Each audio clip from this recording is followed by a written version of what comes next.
Hello, I'm Johan Cruyff, the man remembered as both the architect and, in a way, the executioner of modern football. To some, I'm a player, to others, a coach, and to many, a philosopher of the game. But I have always seen myself as the game itself. Dostoevsky once said, "We all came out of Gogol's overcoat."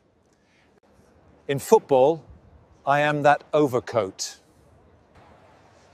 Everyone who came after me carries a piece of my philosophy. My story began in 1947 in Amsterdam, in a house just a 5-minute walk from Ajax's stadium. I first stepped onto the pitch for the club at age 10. Life struck me hard at 12 when I lost my father, my idol. That early loss taught me that some things are beyond control, and it left me with a lifelong obsession for control. I often said, I always thought I would die at 45, just like my father. But fate had a very different plan. When I joined Ajax's first team at 17, I wasn't a trembling boy. My coach, Vic Buckingham, said, he was only 17, yet he gave orders even to players 10 years older, because he was right. My slight build, quick dribbles, and explosive pace soon earned me the nickname, the Skinny Mouse. I became the first true complete footballer. Until then, midfielders only passed, wingers only dribbled, and strikers only chased goals. I did all of it. Between 1965 and 1973, we won 6 league titles with Ajax, a rise sparked by coach Rinus Michels. In this system, everyone could play every role.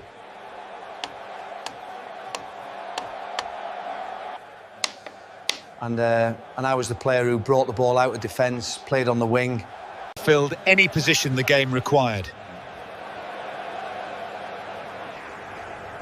In 1971, we claimed our first European Cup, beating Panathinaikos 2-0. I wore the number 14 shirt, which became iconic. After returning from injury, my old number 9 had gone to teammate Muren, so I kept 14. And Ajax eventually retired it on my 60th birthday. In 1972 and 1973, we defeated Inter and Juventus to win back-to-back European Cups, making it 3 in a row. After that, in 1973, I moved to Barcelona for a record fee. When I arrived, Barcelona had not won the league for 14 years. Catalan nationalism was stifled under General Franco's regime. And I became a symbol of hope. On 17 February 1974, we crushed Real Madrid 5-0 at the Santiago Bernabeu. I scored, assisted, and staged a spectacle that felt like more than a match. It was a political message, a symbolic blow to Franco's regime. The 1974 World Cup showcased total football to the world. I roamed the field as a false 9, breaking defences with dribbles and decisive passes. My first opponent was Swedish defender Jan Olsson, who later said, I thought he would pass on my right, and suddenly he was behind me. Brilliant. I skipped the 1978 World Cup, a decision much debated. A year earlier, a kidnapping attempt on my family changed everything. I couldn't leave them. It summed up my life. Sometimes you realise football isn't the most important thing. After Barcelona, I had a short spell in the United States, where players often went to earn a retirement bonus. Then I played briefly for Levante before returning to my true home, Ajax. In my mid-30s, I trained alongside future Dutch greats Marco van Basten and Frank Rijkaard.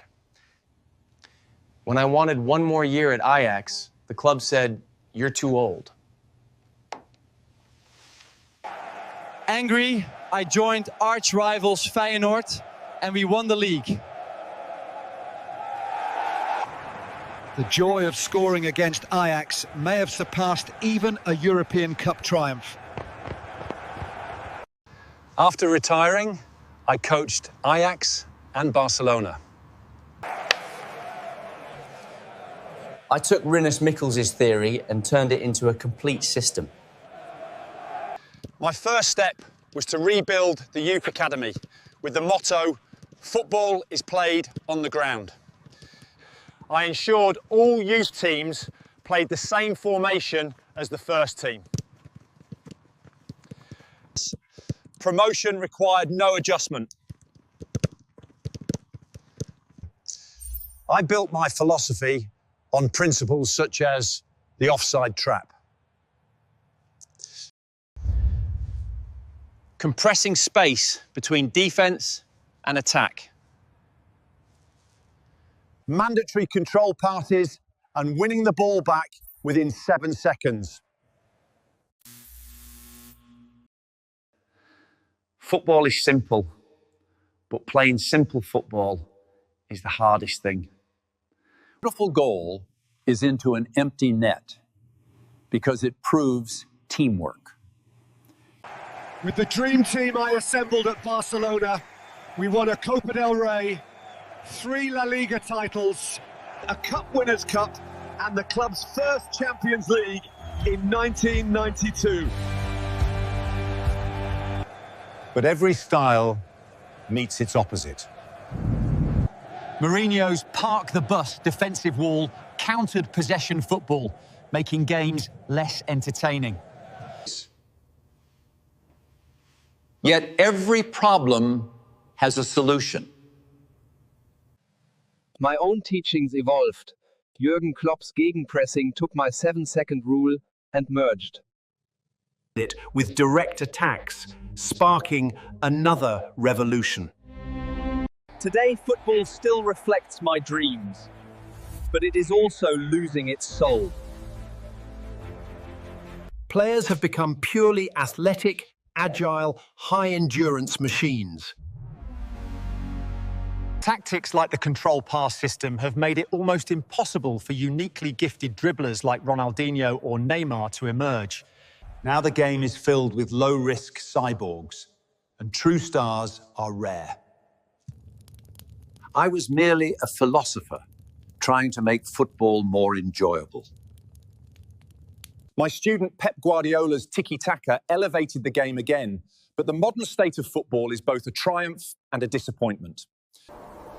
When I passed away on 24 March 2016.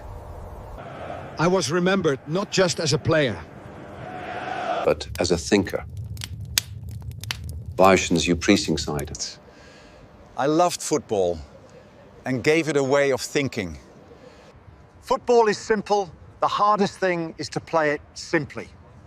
Stay in the game.